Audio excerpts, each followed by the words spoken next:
Hello,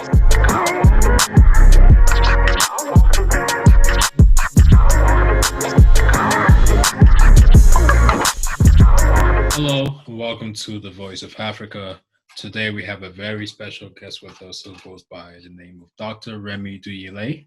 She is the former Vice President of Bank of America. She is an international speaker with certifications from the John Maxwell Group, Genron, and Les Brown. She is also the founder of Premier Mortgage Solutions, an international consulting firm, as well as the Legacy Premier Foundation, a nonprofit providing mentorship and financial literacy for women and girls. Hello, Dr. Remi. How are you doing today? I am doing amazing. Thank you so much for having me on this platform, and thanks for all the great work you're doing globally. Thank you for coming on. Can you please tell us about your youth growing up in Nigeria? Absolutely. You can see me beaming.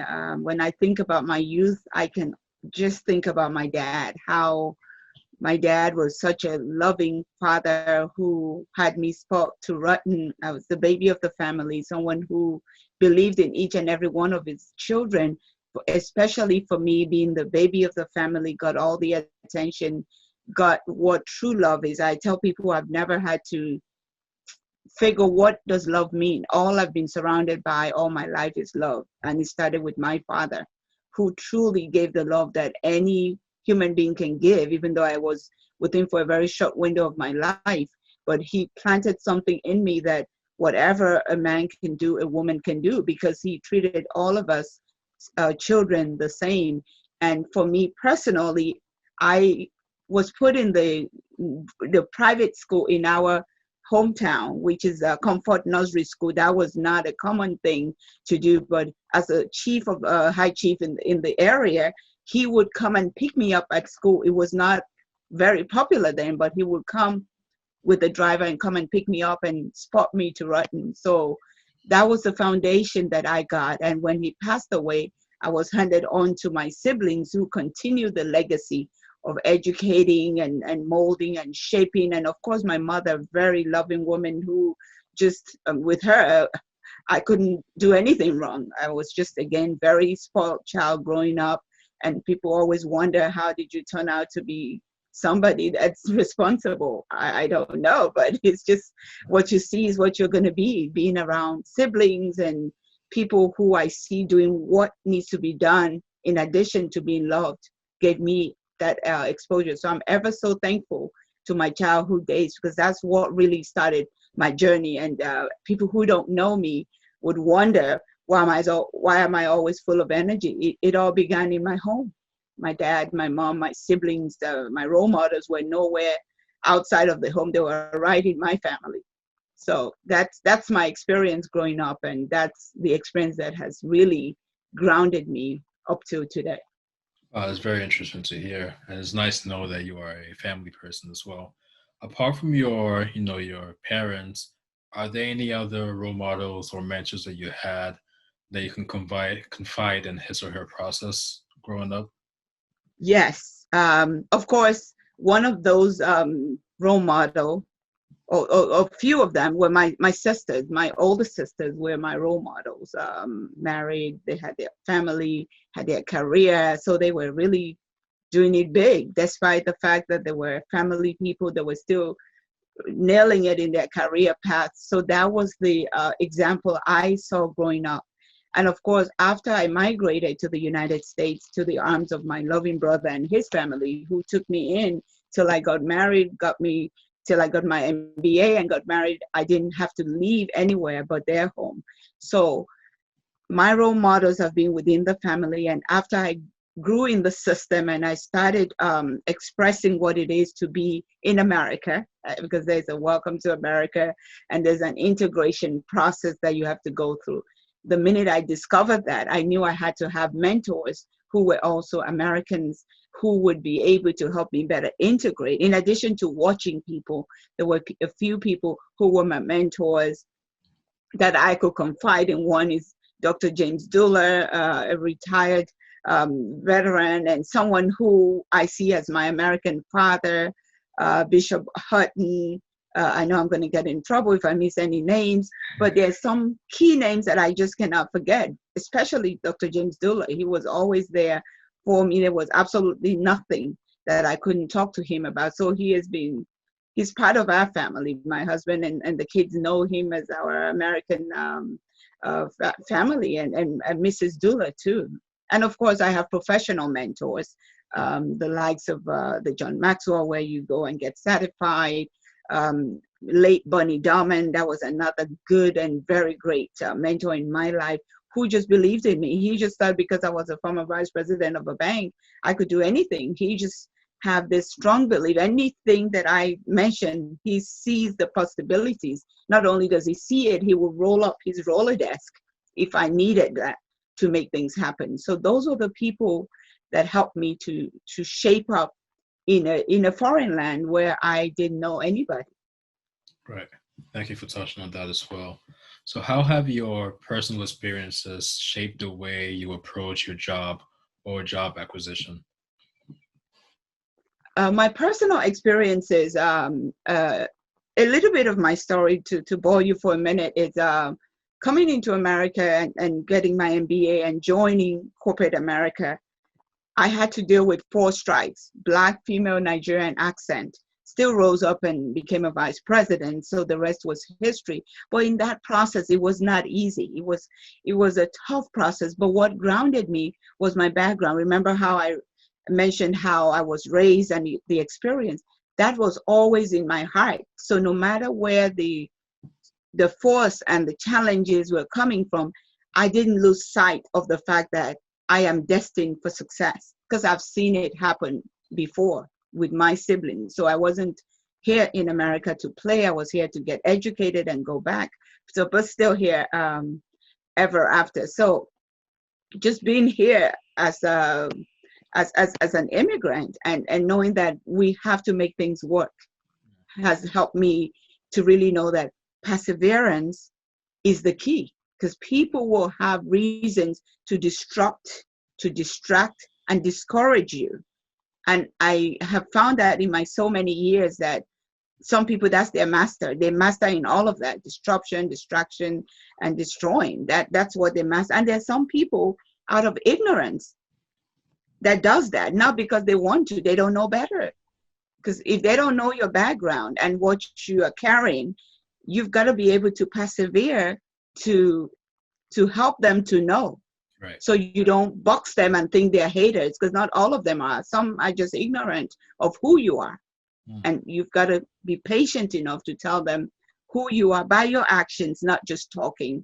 And once they see your actions and they see that you're focused, they'll let you be, because they know they can't really stop you anyways. And all you're doing is adding value to life. So they leave you alone and rock your boat a little bit, and leave you alone, rock your boat. But once you stay focused and they see the value, then they end up being your allies for progress. Right. And, apart from, working in the finance field, you've worked in, the real estate field as well. You're also a speaker. You are also a serial entrepreneur with social impact. Can you please tell us about some of your initiatives that you started? Yes, thank you. I always believe that to whom much is given, much is expected. When I was in corporate America, I was an unlikely champion, meaning I started at the lowest of the lowest with an MBA. So I went in there with an intention of making impact. I didn't go in there with an MBA to just be a teller. I knew that I wanted to be a vice president. It would take a process because I didn't have any work experience. I just went and did whatever I needed to do with school, thinking I was going back home. So with all of that, in those experiences, I was learning the system. And as I was learning the system, especially in my financial hat as a vice president, and even before then, engaging with clients, with customers in my different areas. I started in retail banking. I was in premier banking, which is where we had the affluent people, mortgage banking, and left the bank to start my own mortgage company. But all I saw throughout that process were the disconnect between the underprivileged and the community and the resources that were already allocated for everybody. But the everybody, there were still some bodies missing. Right. Because they didn't know better. If you don't know better, you can't do better. So I would engage with customers, and I realized that those who look like me a lot of times didn't really understand the fundamental of financial literacy. And I knew, being a banker, someone who started from the bottom, I knew the power of financial literacy, your ability to understand savings, credit, the basic stuff that I think is basic because I work there. People didn't understand that. Say they would jump in and, oh, I want to get a car. So they might not qualify, or when they qualify, they get this exorbitant rate where other people would get one digit, they're getting double digits. So all of that were kind of, I couldn't do anything because I was working, but I knew those were things I needed to work on to change. So as soon as I was able to get out of my 9-to-5 rhythm, I wanted to really start my own bank, honestly, because I had played musical chairs and being moved around nicely because I was performing. So they saw the value in me to move me around, to add value. And everywhere I went, but to the glory of God, I blossomed because I was on a mission to be a distinguished worker, a distinguished individual. I didn't want to be like anybody. I just wanted to do the best that I can do every single day of my life. So that financial literacy piece was a void, and it was a thing that I believe that can bring value to our community. So when I exited the bank, I had my own consulting firm, but then I now went and did a nonprofit, an NGO, so that financial literacy, helping people to understand their finances. That I left the bank to start my own brokerage firm, actually. Of course, I couldn't pull the bank thing off. So I went and started my own mortgage brokerage. Even in the mortgage brokerage business, I knew our people of color, that we were still getting the higher rate loans because for little stuff, our credit could be dinged. And we didn't even know that there were ways to get second chances, third chances, and to build. So those were the things that drove me, because I knew it wasn't that hard, that it was just a matter of taking the time tenaciously to be able to show it to people. So our initiatives have been around financial literacy, entrepreneurship, development, and just helping people and leadership, because leadership is what helped me to find myself, to hold myself responsible, and creating platforms where people can learn and be trained and get exposure to things that they won't ordinarily get exposure to, and see someone who looks like them who can create such platforms. So we have a few initiatives in that area and locally, and of course I can talk about the others when you get to that point. Sure, for sure. Thank you for touching on that as well. So what motivates you to keep doing more for your community and aspiring to youth? As we know, youth, you have done a lot of initiatives, and you touched on that as well, but you were just commended recently by the state governor, Mr. Larry Hogan, and, the state attorney, Ms. Aisha Braveboy, and a couple of other, respectable individuals. So can you please touch on exactly what motivates you, and how did that come to part, getting the citations from these respected individuals? Thank you so much. I think I said it earlier that to whom much is given, Right. much is expected. It's not a cliche for me. It's because I have been privileged to be in positions where I've seen things from just an idea become reality. And I've been able to see that the formula really is you being intentional about wanting to help, being intentional about creating a platform that can help everybody. And personally, I am a mother of 3 amazing millennials, and I been married for over 30 years, beautiful family. God bless my husband, who is supportive 100%, 200%. I saw that the need for us to connect with our emerging leaders was so much needed. I mean, the need was always there, but Right. there was always a disconnect that the society, or because we're busy, that we miss. But that was where my own strength was. because raising 3 kids and being a career professional, being a soccer mom, ballet mom, football mom. I mean, no, we didn't do football, soccer, basketball, and ballet, and all of those things allowed me to pay attention to the young leaders. And remember, I came at age 17. So I'm not one of those Africans that grew up in Africa and did everything. So my orientation was still kind of connected to the young ones because I came at a teenager years. And I know that because of the cultural differences that we all have, that's created in our homes, when our kids are at home, they're Africans, their behaviors, when they're outside, it's different. So I wanted to be intentional about making sure that all the pains and aches that I went through, and I've been able to demystify the code, that I let other people know that, yes, it's possible. Yes, they can. And yes, we as adults need to come to the level whereby we see each other as co-laborers, meaning the value you bring, for instance, your value is priceless. The value I bring to is priceless. But if we never connect to see that, let's explore how we can kind of marry this value and make things better and help more people, then we'll be missing the boat and we would stay disadvantaged. And I am sick and tired of us being disadvantaged, especially if we have things we can do ourselves to change that disadvantaged status a little bit. And what it takes is just everyone, one teaching one, everybody knowing that they have the responsibility to give back in their own way. It doesn't have to be money. I know sometimes people say, oh, I don't have the money. You can give your time, you can give your treasure, you can talk to someone. So, and that's where I get my own passion.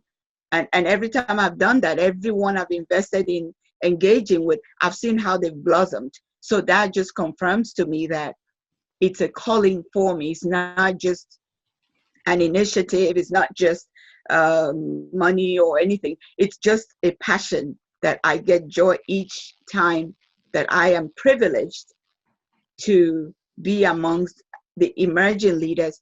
If we don't show them, if they don't engage with us, ask us questions, and we make ourselves accessible, how would they know to not do what we did that was wrong? Right. And that's what I'm always thinking about. Like, okay, let's learn together. And a lot of times, I'll be honest with you, you think that you're learning from the adults more. I think I learn more from my younger mentees and those who I'm around, because they inspire me to do more. They challenge me to do more. They teach me, especially with technology. I have zero knowledge. But now they teach me things because there are things I have to do to be able to get to the next level that they've taught me. So I've just gotten to fall in love. Like, that is my DNA. That is my, those are my constituents, the people that I know we need each other. Of course, the ideas are always vibrant. Yes, but we can blend it together and have that intergenerational conversation ongoingly and be able to deliver the Black race from this so-called bondage that I believe mentally we put upon ourselves. In addition to what the society does, I want to be able to free myself and anyone around me to know that if you just do a little bit of hard work and a little bit of, if your faith is in God, mine is in God, and you believe that no one man, human being, have power over you but God.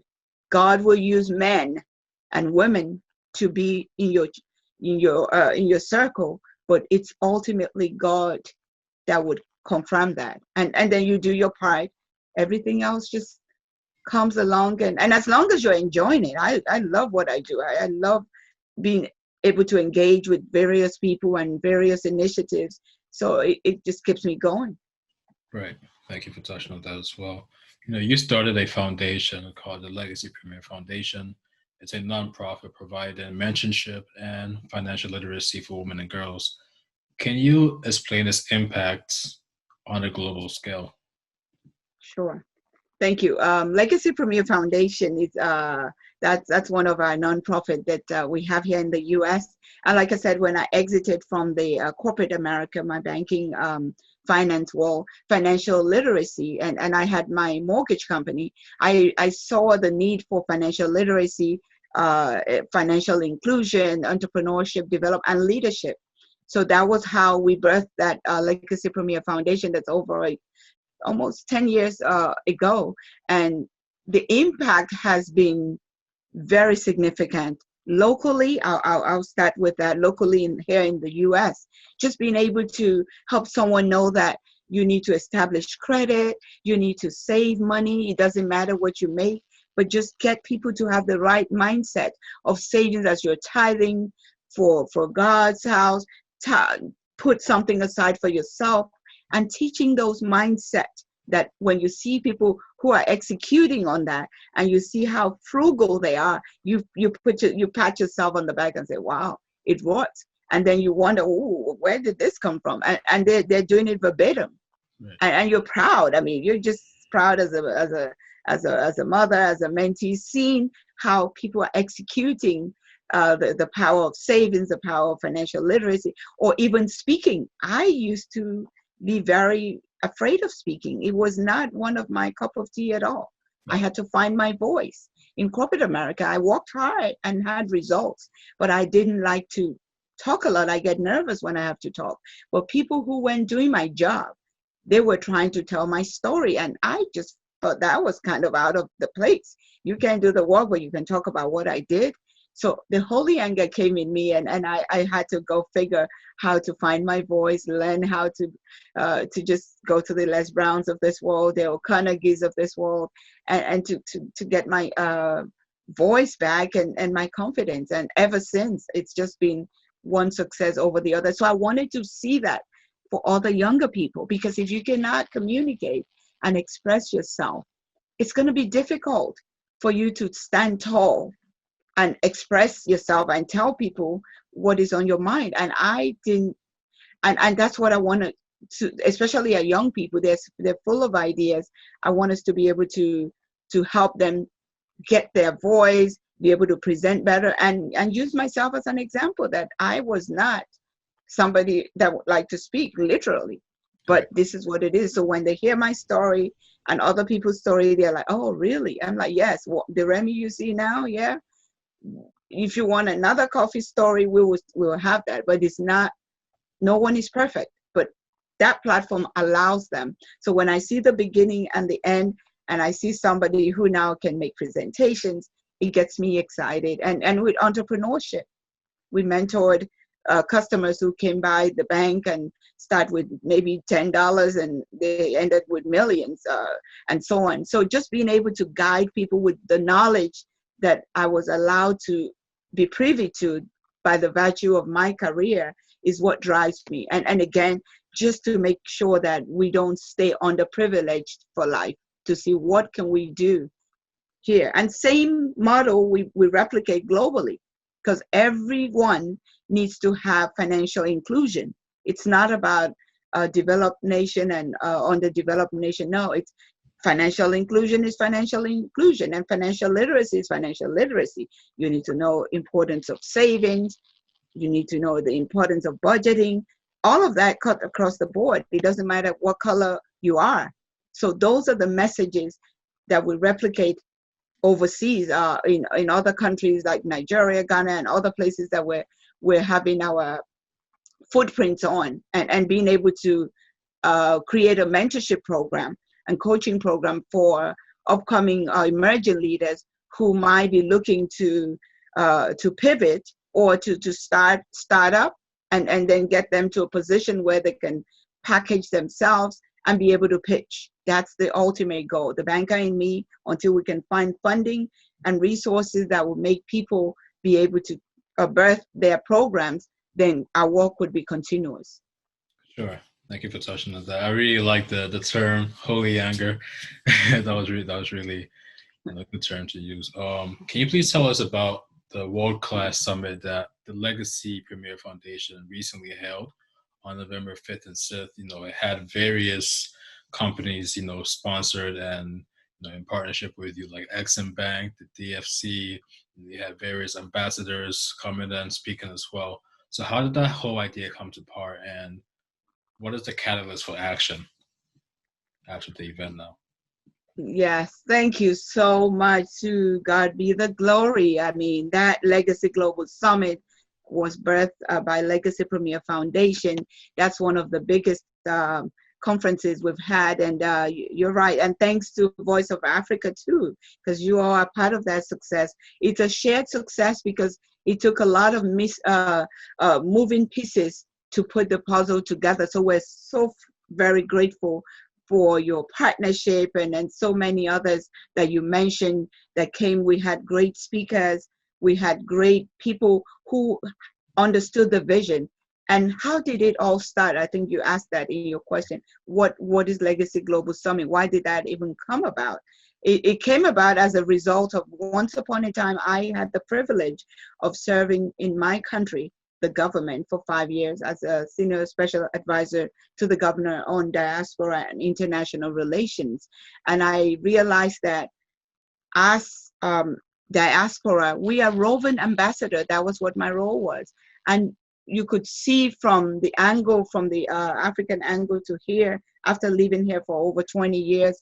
So all of those things were just like playing in my head, that where we need to be is to have an ecosystem whereby some of us have a lot of network that we've grown over the years because we've been here for too many years, too long years, and we've had so many experiences due to work, community involvement, and so on and so forth. So all of those things were remunerating in my head, that what is the good of all of these things? It doesn't add any cash in anyone's pocket. That how can we build an ecosystem that would give us the opportunity to bring the people we know together through various networks, whether it be the banking world, the African world, or the community, the legislative world. How can we bring such group together, and different continents? At least we had about 6. That it would be nice to have all those brains and beautiful people together when we uncover and share and launch this vision. And that's what Legacy Global Summit came about to do. We're thankful that the various series that we wanted to birth were birthed properly, and we had great speakers who are experts in their field, who were passionate about the cause, not just because they were good speakers. They're passionate, they are committed, and the follow-up has been great. The follow-up, the phone calls, and the intentional meetings have just been very, very, very welcoming. Having meetings with the various agencies that were at the conference, with people who were at the conference, trying to see how to leverage. That's what we wanted the conference to be about.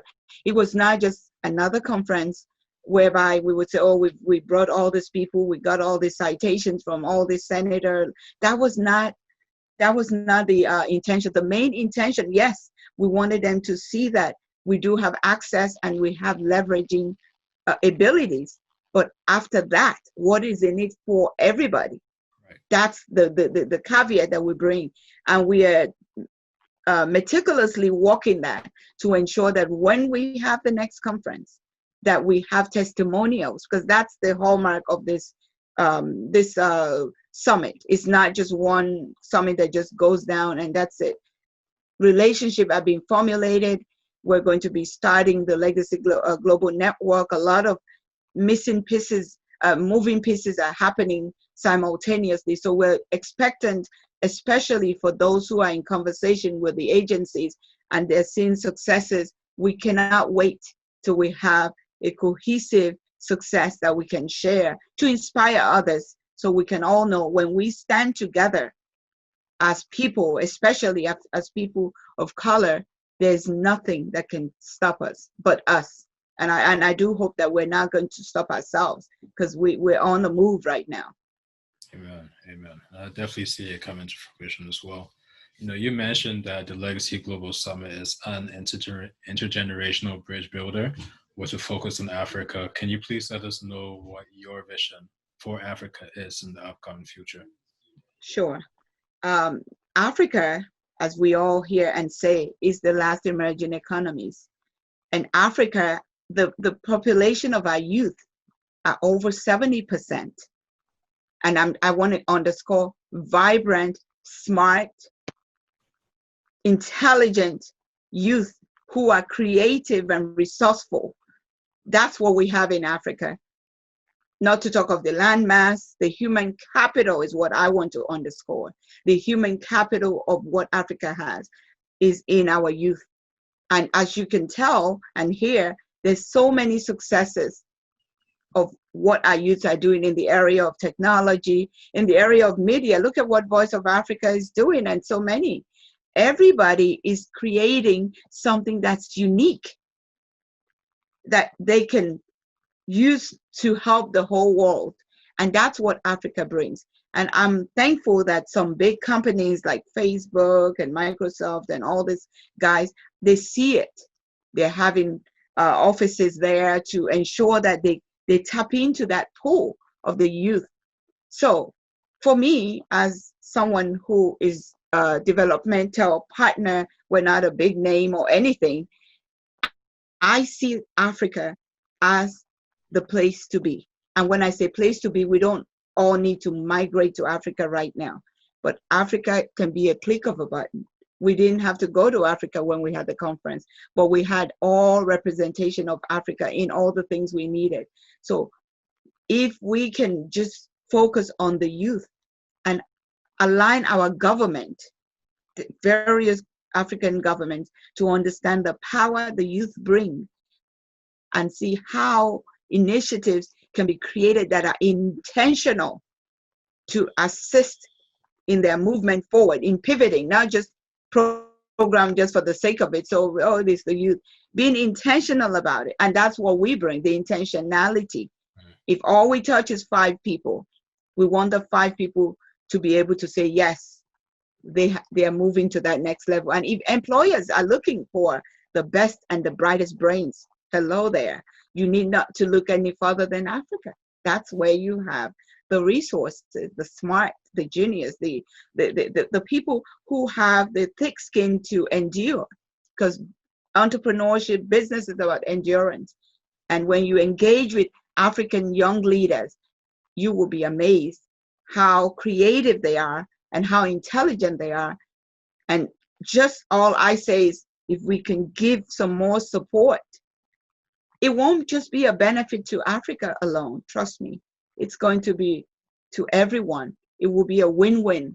No business works if it's not a win-win, right? So it will be a win-win, but we need to ensure that our African youth and knows that we care. And also for our African youth, I say for those who are still waiting on government, please stop waiting. You are okay like that. You can start with where you are. Find what you want to do. Find who is doing it. Be ready to serve. I always jokingly say I served my way to greatness. I will always be the first to raise my hand and volunteer so I can align with the right network. And I know so many companies do that. So if you're a youth and you're still there thinking government is going to do something, or you're going to be pointing fingers, please don't do that. Don't waste your time. Start where you are, and everyone that needs to meet you will meet you there. Thank you. Thank you. That was very insightful. And I hope that any of our youth watching this interview will learn a lot. I know I certainly have myself. Can you please talk about the initiative and the passion that you have for aiding young, aspiring entrepreneurs in their endeavors, their businesses towards success? And why is that process so vital? Right. Business is a journey, just like life is a journey. The life cycle of a business is continuum. And when someone is young, they're coming with maybe less experience than somebody who is already been through the experience. There's a soft landing that comes with the ability to mentor someone. That means that your so many years of experiences that you've gained, someone who works with you or who relates with you can cut maybe 5 or 10 more years of wastage Right. from their own journey, and they can accelerate to create more, to bless more. So for those who have the experiences, I believe that it's just like being pregnant. You've got to give birth to what you have. If you don't, if you eat too much, you will be constipated and you will never be comfortable. So it's the same way I want to use that analogy for those who have the experiences and who have the wherewithal. There's a joy that you get from giving, from adding value to lives. There's a joy that is unexplainable. And what's beautiful about that joy is the great rewarder, who is our creator, blesses. And blessing can be defined in so many ways. Some think of blessing, they have to have all the millions at the bank. If that's your definition, I'm not going to wrong you. Some want good health. I'm not going to wrong you. There's no wrong answer to what you define as blessing and success. But one thing for sure, giving will activate all of that blessing that you desire. If you try it and you do it intentionally, no matter what you can give. It could be just a listening ear to a business owner for half an hour. You never know what testimonial you will get. And I'll use a quick example. About a week ago, I even had an exam on that same day that I was supposed to be. The night before, somebody saw me online, and of course, they quickly pinged me, hello, and I said hello back. And they said, oh, please, we need you to listen to our pitch.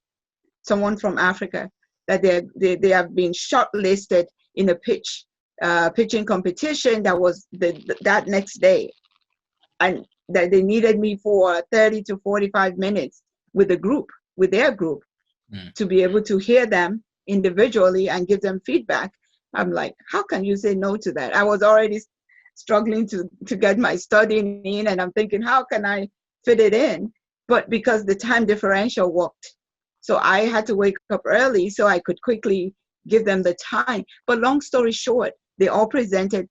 One of the people that reached out to me, WhatsApped me again and said, thank you for your contribution, for your input. We went back and made adjustments to all of your suggestions, and we won. How can you put a price tag on whatever piece of whatever you added? And these were over 10 people.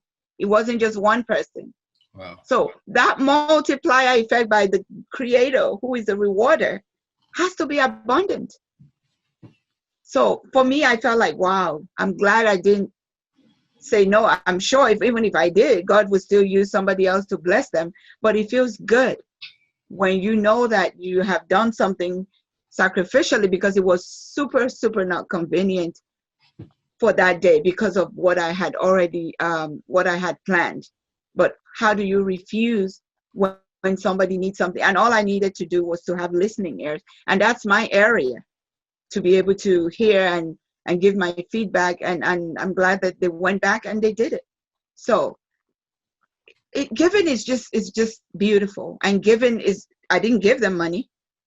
They didn't ask me for money. All they asked me for was, can you please listen to our pitch? We already made almost the final. This is the last pitch. So you can do that. Sometimes you think it's about money. No, just the listening and giving them your wisdom. I give them from my wisdom, my fountain of wisdom, as the Lord laid it upon my heart. And they took it and they said they added it to their presentation, and they won. I'm sure. I don't even know the rest of them. I only know one person. If you ask me the name of the others, I don't remember. Mm-hmm. I only remember the person who brought who was my mentee, who brought that request. But I'm sure they will remember me, because they were all listening, and she said that they were all happy about what happened. So just those who are listening, especially those of us who are in mentorship capacity, or who can mentor. You might not be in a mentorship capacity, but position yourself to be. It's very rewarding, and let's do that, especially if we want the Africa that is transformational, that would truly be a replica of some of the developed nations. We've got to have a shoulder to have people lean on. Sure. And it needs to be consistent. Right. Thank you for touching on that as well. And the last question I have for you is, are there any ways that the Voice of Africa can help support your causes? Wow, great question. You know, you're already doing that. Voice of Africa, our connection was divine appointment. It was a divine connection. I always say that this Legacy Global Summit, it must have been ordained by God Almighty for us to even be able to pull what we pulled off with a shoestring budget. And every helper of destiny that needed to located us, and they showed up and they supported. And that I will add Voice of Africa to one of those helpers of destiny, and a few others who know what they have done. And again, you have started the journey with us. Definitely, I don't expect that the journey will end anytime soon, because we're going to be growing together, because we have, I know the vision you have. Some of your vision as an entity is to see how to empower everybody, especially the underserved, especially the people of color, to have that African voice, the authentic African voice and narrator of our journey. So I really believe that a lot of things we're going to be doing together. And to answer your question, there's some ideas that will come from you that you will see. But one thing I want to say publicly in the air is we're in this journey together. Whatever resources we have, access we have, consider it yours. This is an example of collaboration that we want to ensure that we model for the world to see that we can all stay successful together and leverage one another's skill, talent, and treasure to even pivot and do other things, whereby we become custodian of the wealth that we would use to change the narratives of Africa, not just our pocket. And when one would chase 1,000, 2, 10,000. I'm not a mathematician, but that's a formula that's powerful. So if two companies come together and we're in alignment, and you might see something that we don't see, we can test it out.